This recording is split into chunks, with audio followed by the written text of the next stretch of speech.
C'est pour attendre Jésus.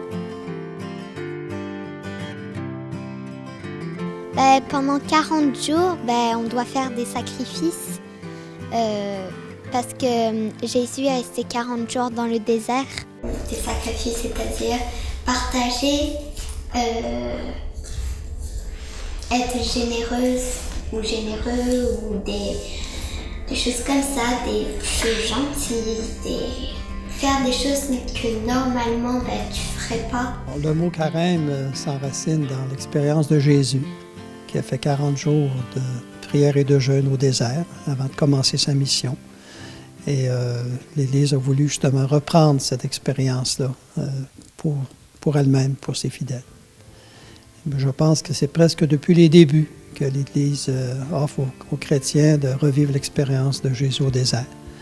Par ce temps de préparation, en même temps, ça devient un temps de préparation aux fêtes de Pâques.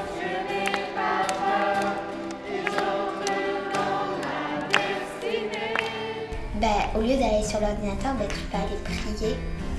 Moi, je crois que c'est de faire des bonnes actions. Par exemple, c'est comme si tu aimes le chocolat, tu peux dire je vais donner le chocolat à des gens qui n'ont pas le moyen de se payer le chocolat. Ou c'est de rendre service à la fois à quelqu'un, de résister à la tentation et en même temps se sentir bien puisque tu as fait du bien à une autre personne. Ce que je ferais comme sacrifice, c'est si quelqu'un a quelque chose de mal et que je prévois quelque chose que moi je voulais faire, laisser tout tomber ça, remettre à une autre fois et aider la personne qui a comme un souci.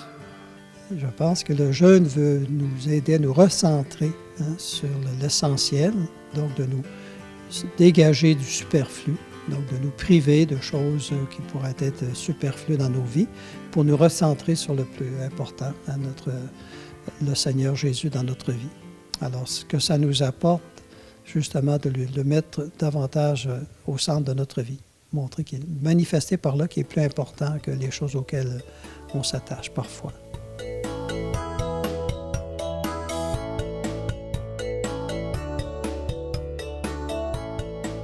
Moi, ce serait de rendre service sans que ce soit comme vraiment comme avec gentillesse, là. Sans parce que je suis obligée, là. Juste pour être gentille. Moi, ce serait de remercier Jésus avant chaque repas parce qu'il y en a qui n'ont pas la chance de se retrouver à table avec ceux qu'on aime. Je trouverais ça important qu'on remercie Jésus avant de commencer un repas. Moi, ce serait d'arrêter les électroniques pendant les promenades avec ma famille. Comme ça, je passerai du bon temps avec eux au lieu de me morfondre dans mes jeux. Moi, ça serait prier pour ceux qui ont des paroles méchantes. Parce que je me dis qu'ils n'ont pas de chance de dire des paroles méchantes, c'est pas forcément leur faute. Parce que peut-être qu'ils ont été élevés dans une famille qui ont été beaucoup de gros mots. Ça, donc moi, j'aimerais prier pour eux, pour que Jésus les aide à faire des efforts pour pas dire des paroles méchantes. À quoi l'Église nous invite-t-elle durant le carême? Je pense d'abord et surtout d'approfondir notre intimité, notre relation avec Jésus.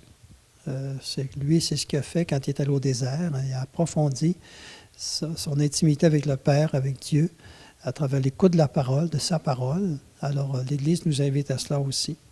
Nous mettre davantage à l'écoute de la parole de Dieu pour développer notre intimité, notre lien avec Jésus et avec les conversions que ça va représenter.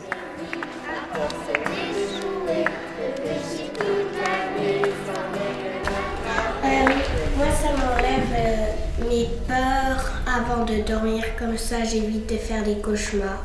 Moi, ça me rapproche de Jésus parce que quand tu parles à Jésus, quand tu fais ta prière, tu apprends à mieux connaître Jésus et puis tu le remercies de ta belle journée. Alors, Jésus va apprécier ça, donc après, il va être plus dans ton cœur. Moi, dans ma chambre, j'ai un l'enfant de Jésus. Et moi, parfois, quand j'ai des angoisses ou quand j'ai des tests bientôt ou je me suis disputée, je vais faire une prière. Puis c'est comme le lendemain matin, j'ai comme l'impression que ça va mieux, que tout est redevenu normal. Puis j'ai plus de stress. Puis à la fin, j'ai des bonnes notes. On a vécu l'évangile de Jésus qui invite ses disciples à lui faire confiance en reprenant la pêche après une nuit qui sont venus bredouilles. Alors, on a revécu cet évangile avec les familles et les enfants.